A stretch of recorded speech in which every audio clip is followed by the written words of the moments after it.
ఇందా తీసుకో.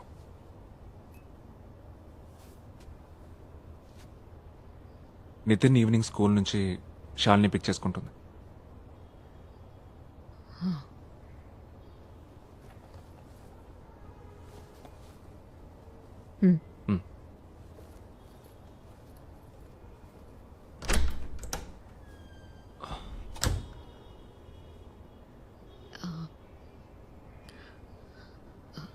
నాలో ఏదైనా తేడా ఉందా?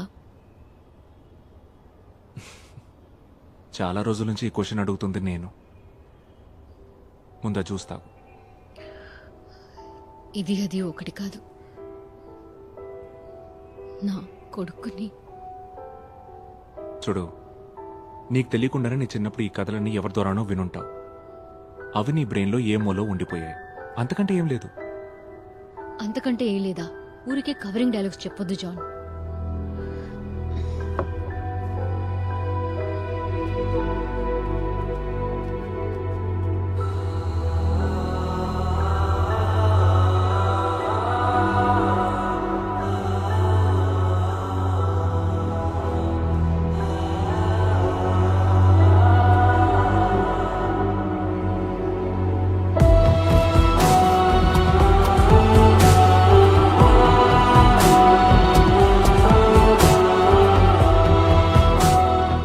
solve as many cases as possible before summer holidays. దాన్ని దృష్టిలో పెట్టుకొని మేజిస్ట్రేట్ కి కేసెస్ అలాట్ చేయండి. విదిన్ 2 days ఆ రిపోర్ట్ నా టేబుల్ మీద ఉండాలి. Okay sir. నేను ఇన్వెస్టిగేట్ చేస్తున్న విషయం నన్ను ఫాలో చేసే ఇన్ఫార్మర్కి తెలిసే ఛాన్స్ ఉంది. అందుకే నువ్వు రే, అసలు మ్యాటర్ ఏంట్రా? షర్మిల గురించి. నాకు చనిపోయిన షర్మిల వాళ్ళ అమ్మ బ్యాక్గ్రౌండ్ డీటెయిల్స్ అన్నీ కావాలి.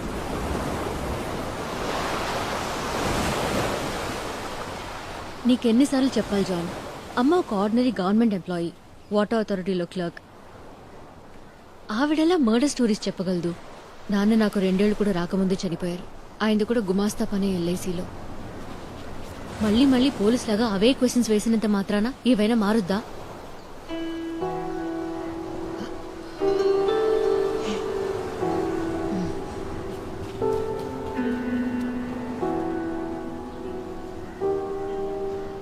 అసలు దీని రూట్ ఎక్కడుందో తెలుసుకోవాలి. అందుకే నేను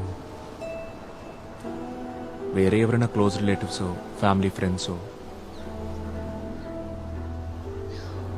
నిజం, నా మెమరీలో ఎవరూ లేరు. ఆ కథలు కూడా నీ మెమరీలో లేవు కదా.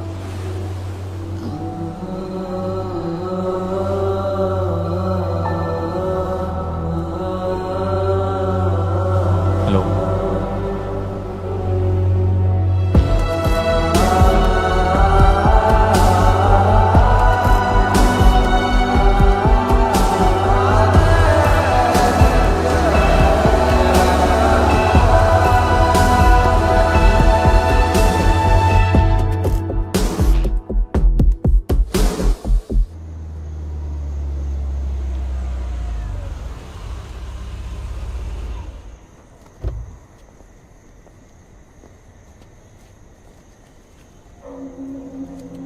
ఇంక ఇది క్లోజ్ అయినట్టేగా బేబీ? ఇది క్లోజింగో స్టార్టింగో తెలియట్లేదు.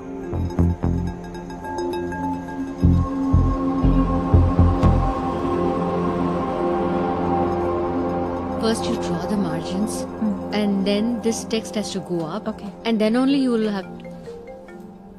Excuse me. Okay ma'am. Hello. మనం ఒక చోటుకు వెళ్ళాలి. నువ్వు ఇప్పుడు రాగలవుగా? ఎక్కడికి? లొకేషన్ డీటెయిల్స్ వాట్సాప్ చేశాను. త్వరగా వచ్చాయి. ఓకే.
ఫోటో కాపీ అయితే సరే, పుస్తకం అయితే టేబుల్ మీద పెట్టేళ్ళండి. రేపు సాయంత్రానికి ఇస్తాను.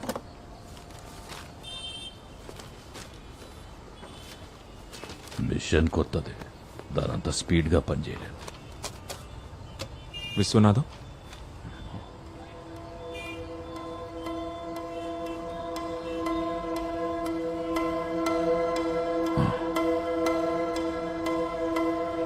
దాన్ని గుర్తుపట్టగలరా? షర్మిల.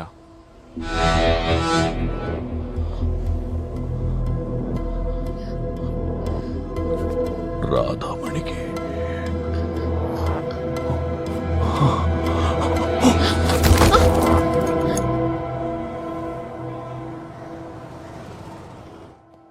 అమ్మతో పాటు ఆఫీస్లో పనిచేయడం మాత్రమే కాదు, ఆయన మాకు సాయం చేయడంలో ముందుండేవారు. అమ్మ చనిపోయినప్పుడు రిలేటివ్స్ కంటే కూడా ఆయనే దగ్గరుండి అన్ని పనులు చూసుకున్నారు. బట్ పోను పోను దూరం అయ్యాం. నేను పెద్దయిన తర్వాత నాకు అనిపించేది అమ్మ ఆయన ఇష్టపడుంటారని. బేబీ స్పృహలోకి వచ్చారు.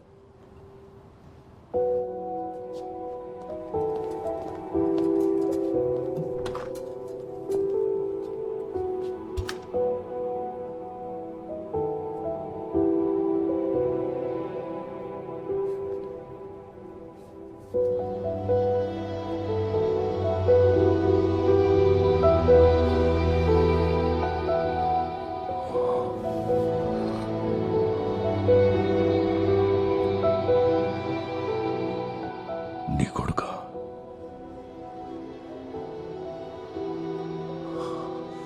రాధమ్మ తొట్లోంచి ఊడిపడ్డట్టున్నాడు. ఇలా రా.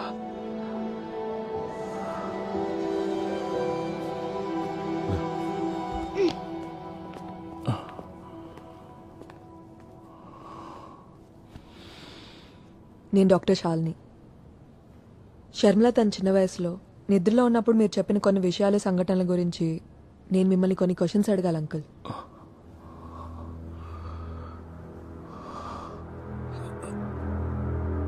ఏంటవి? అంకుల్, నేను చెప్పేది జాగ్రత్తగా వినండి. ఇది చాలా సీరియస్ ఇష్యూ. షర్మిల తన చిన్న వయసు అప్పుడు విన్న విషయాలన్నీ తన సబ్కాన్షియస్ మైండ్లో ఎక్కడో డీప్గా ఉండిపోయాయి. అవి 30 సంవత్సరాల ముందు జరిగిన కొన్ని మర్డర్స్ గురించి. షర్మిల నిద్రలో అవన్నీ కథల్లా చెప్తే షర్మిల కొడుకు వాటిని పుస్తకాల్లో రాస్తున్నాడు. మీరు చేసిన హత్యల ఇన్ఫర్మేషన్ మొత్తం మా దగ్గర ఉంది.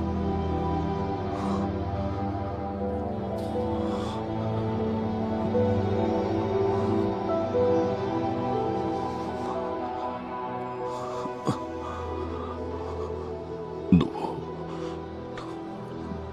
నిద్రపోలేదా?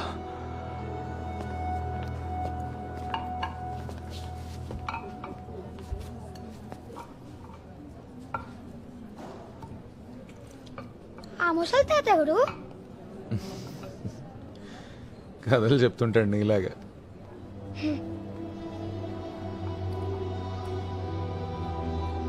నేను వ్యక్తిగతంగా ఏం చేయలేదు. పార్టీలో శత్రువులు నేరేశాం. అది డైరెక్ట్గా కాదు, కోఆపరేషన్ మాత్రమే. స్థలం, సందర్భం, అవసరమైన వాళ్ళని చూసేవాడిని.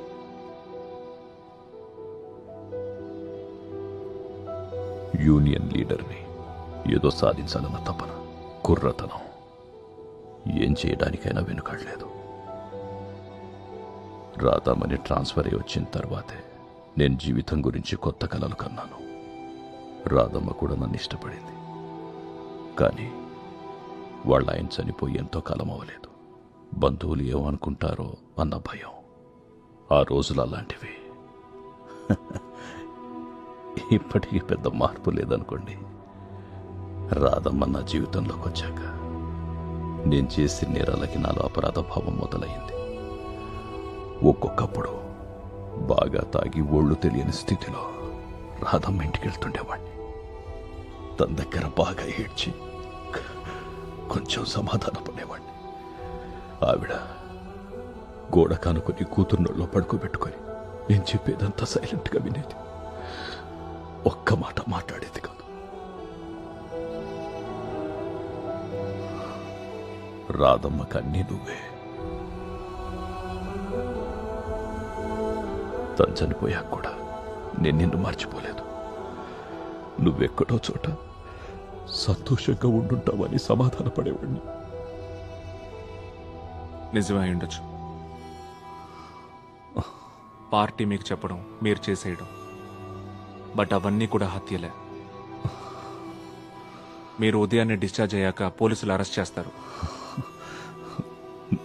నన్ను నమ్మండి, నా చేతులతో నేనేమి చేయలేదు. మీరు ఏదైనా చెప్పాలనుకుంటే పోలీసులకి, కోర్టుకి చెప్పుకోండి.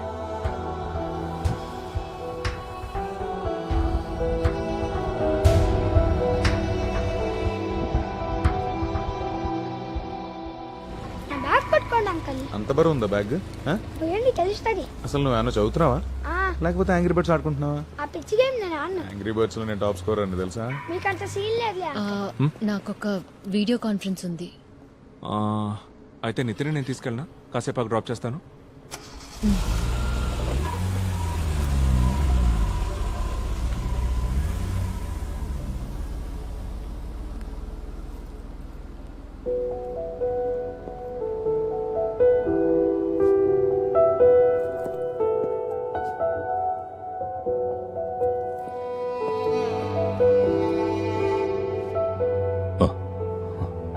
మిమ్మల్ని బస్ స్టాండ్లో వదిలిపెడతాను. ఇంకా ఎక్కువసేపు ఇక్కడ ఉండొద్దు. మరి పోలీసులు? ఇప్పటికి ఇంకా వాళ్ళకి తెలియదు. వాళ్ళు వచ్చేలోపు ఇక్కడి నుంచి వెళ్ళిపోండి.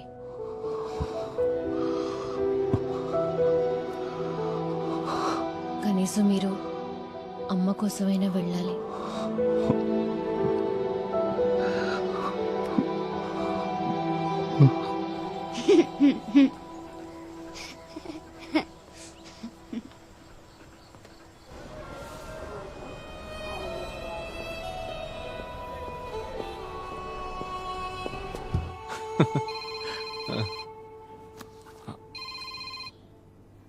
హలో, వద్దు. ఒట్టి చేతులతో ఇక్కడికి వచ్చారు కదా, పర్లేదు ఉంచండి. Sure, I will update. ఆయన హాస్పిటల్ నుంచి వెళ్ళిపోయాడు. సెలైన్ మార్చడానికి వెళ్ళేసరికి అక్కడ లేడంట. వదిలేరా, ఈ వయసులో ఆయన పోలీసులు పట్టించడం అవసరం ఉంటావా? అయినా అవన్నీ నువ్వెలా ప్రూవ్ చేయగలవు? రే, ఆయనతో ఇవన్నీ చేయించిన పెద్ద మనుషులు ఇప్పుడు ఏ పొజిషన్లో ఉండుంటారో ఊహించుకో. ఈ మ్యాటర్ వాళ్ళ దాకా వెళ్ళిందనుకో, ఆయన్ని వదలరు, నిన్ను వదలరు, నన్ను వదలరు. రేపో మాపో పోయే ముసలాడు గురించి ఎందుకురా మనకి ఇదంతా? చూడాలి. ఏ ఆడుకుందామా?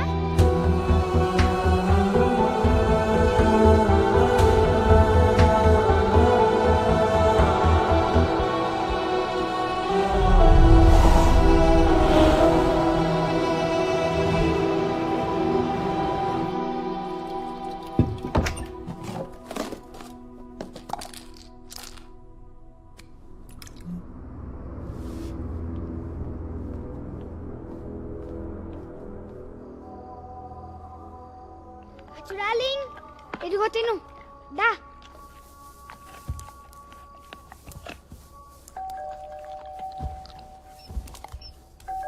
లేవు. ఆ? ఆ హాస్పిటల్లో ఇందాక ముసలైన రాధమ్మ అని చెప్పాడు కదా, అది ఎవరు? అమ్మమ్మ అవుతుంది నీకు ఆవిడ.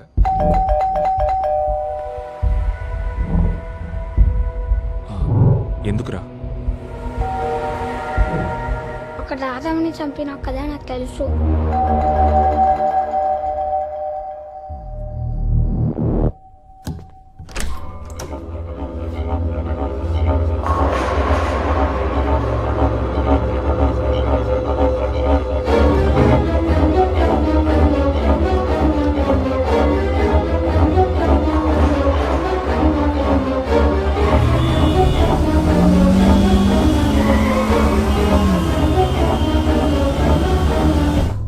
ఇక హత్య రాజకీయాలను వదిలేసి వచ్చేయమని రాధమ్మ నన్ను ఒత్తిడి చేసింది.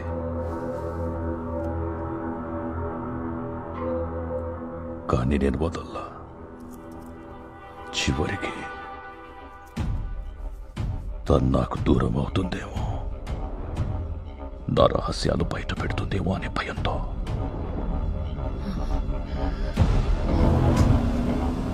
రాధమ్మని శవం ఊబిలోకి జారిపోతుంటే నా కళ్ళల్లోకి చూస్తూ ప్రాణాలు వదిలేసింది. అంత్యక్రియలయ్యాక అందరూ వెళ్ళిపోయారు. రాధమ్మ రూమ్లో నువ్వు ఏడ్చి ఏడ్చి అలసి నిద్రపోయావు. నిన్ను చూసి మనసు బద్దలయ్యింది. రాధమ్మకు చెప్పినట్టుగానే నీ కాళ్ళ దగ్గర కూర్చొని ఎలా చంపానో చెప్పాను. అదే నేను చేసిన పొరపాటు. నన్ను నమ్ము, నా చేతులతో నేనేం చేయలేదు. అమ్మని నువ్వేం చేసింది మర్చిపోకుండా ఉండడం కోసం నా మనసు నువ్వు చేసిన మర్డర్స్ అన్నీ గుర్తుంచుకుంది. అమ్మ ఆస్తమా రోగ అయి ఉండడం, నీ రాజకీయ పలుకుబడి అన్నీ సులభమయ్యే కదా.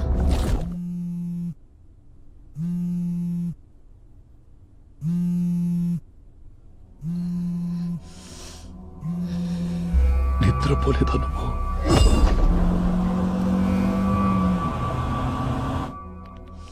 రాధమ్మకు చెప్పినట్టుగానే నీ కాళ్ళ దగ్గర కూర్చొని ఎలా చంపానో చెప్పాను. నీ కొడుక్కి కూడా ఈ కథలన్నీ తెలుసని ఆ డాక్టర్ చెప్పిందిగా.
ఏయ్!